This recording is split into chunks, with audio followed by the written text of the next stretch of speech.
कुशल तरुणाईच्या माध्यमातून विकसित गोवा 2027चा संकल्प दृढ. मुख्यमंत्री सावंत. उच्च शिक्षण, साक्षरता व कौशल्य विकास क्षेत्रातील उपक्रमांना राष्ट्रीय स्कोच पुरस्कार. पणजी प्रतिनिधी.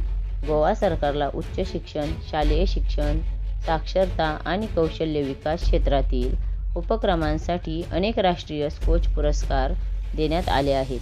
राष्ट्रीय शिक्षण धोरणानुसार शिक्षण आणि कौशल्य विकासाचे परिणाम बळकट करण्याच्या राज्याच्या सातत्यपूर्ण प्रयत्नांची दखल घेत 10 जानेवारी 2026 रोजी नवी दिल्ली येथे आयोजित एका समारंभात हे पुरस्कार प्रदान करण्यात आले. उद्योग शिक्षण क्षेत्रातील सहकार्य अधिक दृढ करण्याच्या उद्देशाने सुरू केलेल्या कन्वर्ज शिक्षा उद्योजक संगम या उपक्रमासाठी उच्च शिक्षण संचालनालयाला सन्मानित करण्यात आले.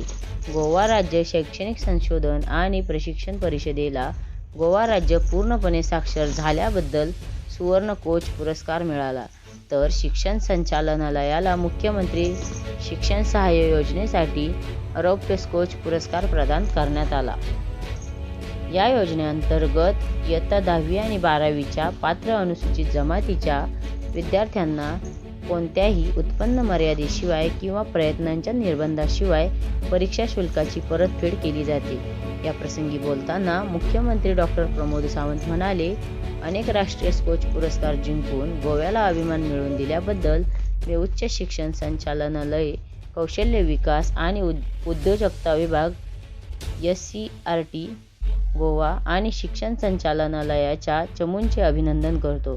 हे सन्मान राष्ट्रीय शिक्षण धोरणानुसार सर्वसमावेशक, कौशल्य आधारित आणि भविष्यासाठी सज्ज शिक्षणाप्रती आमची बांधिलकी दर्शवतात आणि कुशल तरुणाईच्या माध्यमातून विकसित गोवा 2027 निर्माण करण्याच्या आमच्या संकल्पाला दृढ करतात.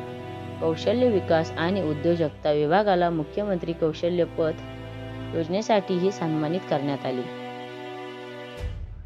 ही योजना सरकारी महाविद्यालयांमधील नियमित पदवी अभ्यासक्रमांमध्ये उद्योग आधारित कौशल्य प्रमाणपत्राचे एकत्रीकरण करते, ज्यामुळे गोव्याच्या विद्यार्थ्यांसाठी रोजगार, क्षमता आणि करिअरच्या संधी सुधारण्यास मदत होते.